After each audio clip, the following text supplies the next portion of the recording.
Hey, what's up everyone? Here's a 2017 Chevy Cruze.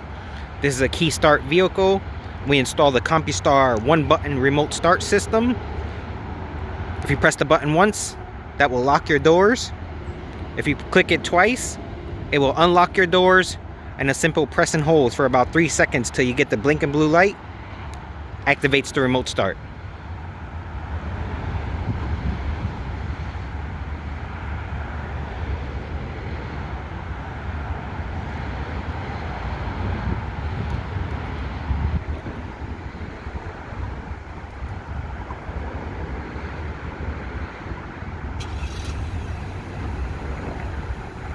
Vehicle has started, runs for about 15 minutes, and then will shut itself off.